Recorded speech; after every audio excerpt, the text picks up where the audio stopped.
Welcome to the ACT podcast. I'm Jo, the ACT Admin and Development Officer, and I'm here with Lizzie, the ACT Executive Officer. Hello. So we have started, I don't know if you've noticed, trying to do a podcast every Friday. Now, it might not end up being that we do it every Friday, but this is what we're doing today. We're spending a few minutes thinking through what has happened in the news this week in terms of education. And so I wanted to ask you, Lizzie, what has been happening? In the world of education, well, as ever, a lot has been happening, and there are lots of stories I could pick up on. A few that are particularly interesting to Christians in education, and a few that are just generally quite interesting to us as human beings. And the first story that I wanted to just make people aware of was something that really shocked me today. And I did a little interview at lunchtime, was about school readiness, and in particular, a survey that revealed figures that suggest that 1 in 4 children are starting reception still in nappies. Wow. 1 4. That's a high proportion. I had no idea it was so high. Yeah, and actually in some areas, particularly in the Northeast and in the West Midlands, it's well into the sort of 35% mark. Yeah. So that clearly has a huge impact on early years education. Yeah. So teachers are saying, and this is something that I've heard a lot of. I've heard from my kids' primary school. My husband's a governor there, and I've just heard from colleagues from primary teachers, colleagues in ACT, that it is something that takes significant time away from learning. And it also just creates a real sense of, concern about what's going on with family. And it's not just, I must say, it's not just the fact that teachers are changing nappies. That's really heartbreaking. But there are other things as well that are causing real concern. Children just not being able to speak very well. Children that really don't have the motor skills, fine motor skills, also gross motor skills. I know a lot of teachers will say that children find it really difficult to sit down on a carpet. They just don't have the core strength. And also are very ill acquainted with things like a book. For example, 28% of pupils reported by staff in this survey said that they didn't understand how to read a book or even how to turn a page, trying to swipe or tap pages like a phone or a tablet. That's really heartbreaking to hear, and I guess feeds in a bit to the journal that you're getting us ready for. If that's coming out February half term, isn't it? So tell us a bit about that and the focus you've got for that. Sure, absolutely. So, yeah, so linked to, and because that is relating to special educational needs, absolutely. I mean, I think there are other things at play as well that are perhaps more structural, societal. But yeah, the journal out in February, hopefully to hit the doormat in February half term, is going to be on special educational needs and the crisis that we can all see happening in our schools. So yeah, we're going to be thinking about what the statistics are, what's actually happening in our schools. Perhaps start to dig away at why there's such a crisis. Obviously, we're not going to necessarily come down with any easy answers. We'll be asking more questions and answers. We'll be thinking about the perspective of a parent, perspective of a teaching assistant who works in a special school, the perspective of a community paediatrician who diagnoses special educational needs, and also the perspective of a Senko.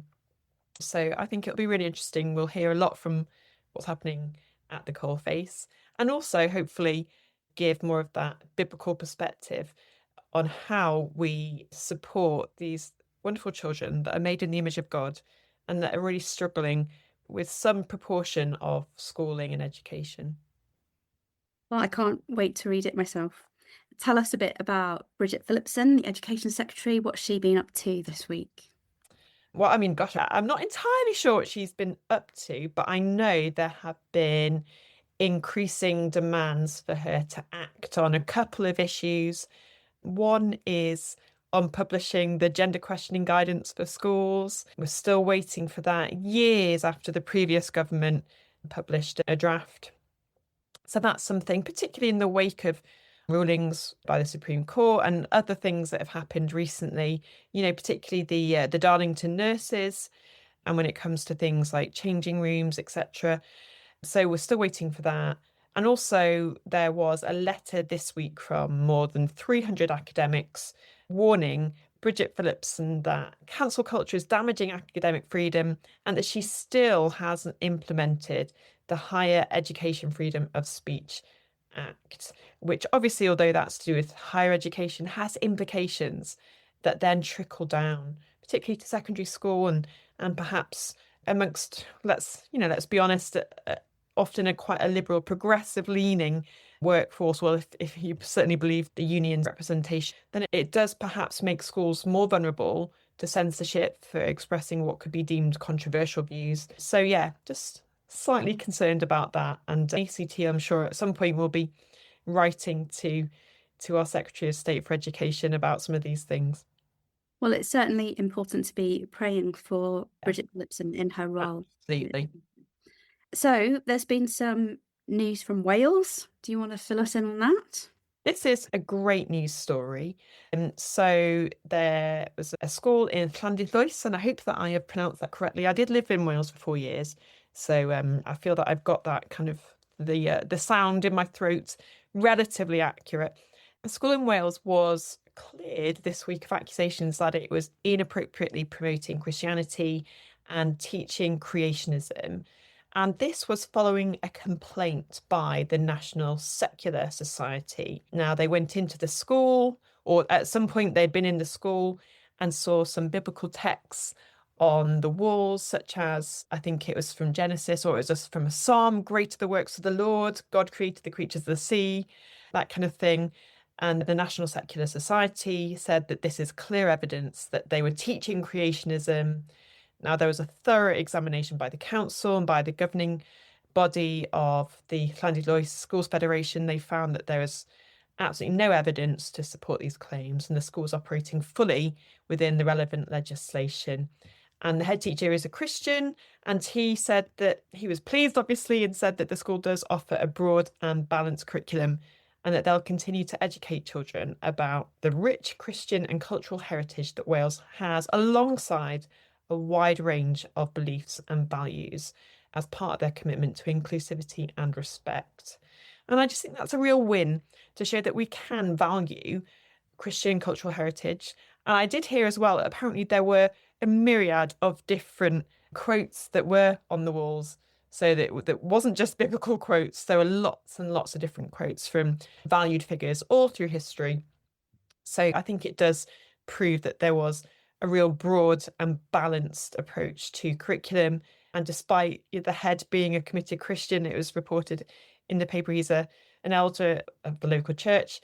Actually, it's perfectly possible to hold to those beliefs whilst offering a broad and balanced curriculum and being fully inclusive. So I just think, well done, good on you. And I just pray that we can fend off these attacks, perhaps from secularist groups, in a gracious way. So I pray that that would be something we'd remember. Absolutely. And, we don't underestimate the huge pressure when someone faces allegations like that. It must be horrendous to be under that. Absolutely. To have that spotlight on you when you're really trying to serve your school community, and actually schools shouldn't be presumed guilty simply by engaging seriously in questions about faith or worldview. And actually, there is plenty of room within the law that Christian beliefs can be discussed appropriately in education. And what I find is often that Christians are the most aware of their need to be appropriate, to be including other perspectives, to be broad and balanced. Whereas there are sometimes others that are perhaps a bit more progressive that have not been taking as much care in that and including and allowing a range of opinions on contentious topics. So we put on our platform a save the date this week for our conference, which is 10th of October up in Sunderland. Now, tell me, why in Sunderland? So yeah, great question, Sunderland. So there's actually a really great multi-academy trust, that is based up in the northeast area, the Emmanuel Schools Foundation.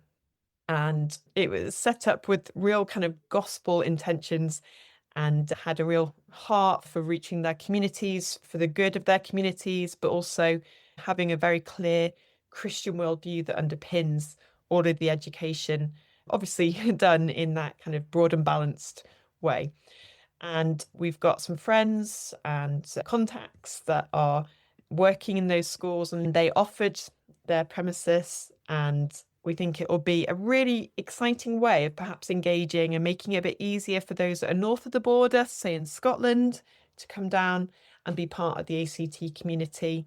Perhaps those in the north of England as well. I know we do have a lot of members that live in the southeast, and that's brilliant. And we'll definitely do loads of events, hopefully in the future, that will be based more towards the south. But this is a great opportunity to really reach up north and make the most of those contacts we have north of the border in the north of England. And of course, they can see the most beautiful part of the world, which is the north. It certainly is. So you've been meeting with CVE Scotland Yeah. recently. So we've been learning a little bit about how different it is up in Scotland, and we want to work with CVE Scotland to support those in Scotland. Tell us a little bit about that. Yeah, yeah. Yeah, and the thing about working with ACT is that although it's a national organisation, in fact, we have members and friends that are working overseas and that are based internationally, but we could not do the work we do without the expertise and the experience from the coalface of those that are in particular situations and particular locations. And obviously, as we know, education is a devolved matter. So a lot of the policy issues will be quite particular to Scotland or Northern Ireland or to Wales. And then how that kind of works out in the classroom will also have a very different feel. So it's not just policy and what's written down on paper, what you're allowed to do, what you're not allowed to do, but then how that permeates the culture within schools. And that's something I'm learning a lot about now. I've never taught in Scotland. I've only ever taught in England. So I'm really learning a lot. And hopefully, this friendship we have with CV Scotland will be really helpful to the work that we do in advocating for teachers all over the UK, particularly Scotland, obviously. And we want to build up relationships in other parts of UK as well. But yeah, so I would definitely say, do pray for us as we develop our friendships and relationships with our Scottish friends in particular, so that we can be supportive and mutually beneficial for the sake of the gospel.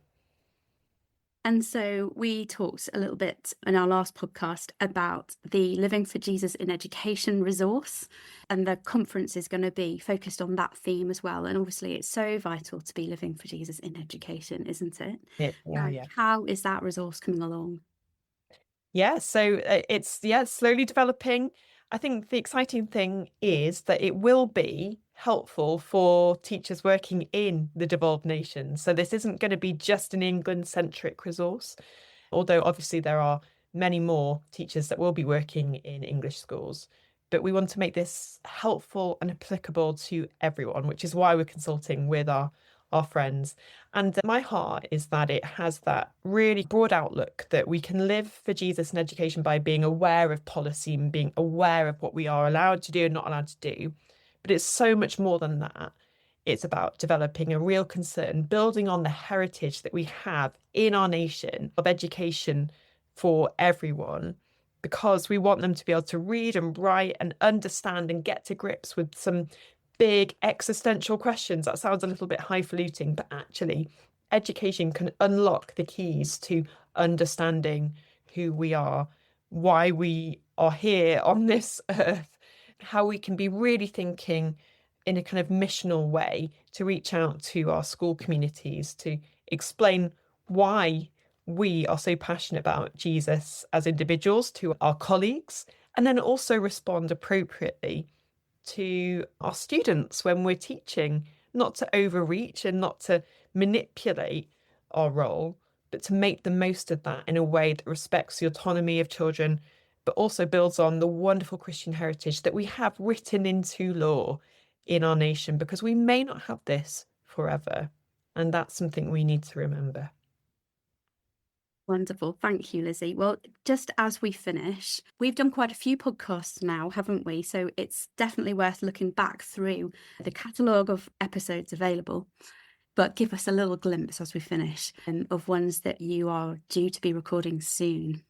Yeah, absolutely. So there's a few that are on the cards. I don't want to give too much away because some of them haven't been entirely confirmed yet, but there's one I'm going to be doing, which will be entitled More in Common, where we talk to our friends in the independent sector. I'm sure we do have many independent teachers amongst our membership as well, but I'm also aware that most of our members will be working in state-funded or state-maintained schools in the UK. So we'll be thinking about the myriad of different opportunities and challenges. Just for interest, I think that'll be a really interesting topic. Just trying to think about others as well. We're going to be thinking, spurred on by the accusation of the head teacher at the Welsh school, what does it mean to teach creationism? Are we allowed to speak about creationism from a Christian perspective in schools? Or is that something that's completely off topics? And that's going to be done in partnership with the Biblical Creation Trust and with the primary teacher who works for the Biblical Creation Trust. So they're a couple, and there's also a really exciting event, a webinar that we're going to be running on how we can be working alongside Muslim families in our school communities, because we are working in the UK in an increasingly diverse context. And obviously Muslims, probably after Christians, make up the biggest proportion of other religions that feature in our schools. So I think that's something we probably need to get to grips with. There's been lots of talk about multiculturalism recently in the public square. So I thought it's probably something we need to be thinking about as well. How can we, as Christians, love our Muslim neighbours well? And particularly, how can we, in our school communities, do that well while still holding to the truths that are relevant for our nation in Christianity, and more than relevant, that are life-giving? And how can we do that in a way that respects our Muslim families, our Muslim students, but also engages with perhaps some of these bigger questions? Wonderful, exciting plans there. Well, thank you so much. That's the end of our podcast, and we will attempt to produce some more on Fridays. Look out for them on your usual podcasts. Absolutely. Have a great weekend, everyone.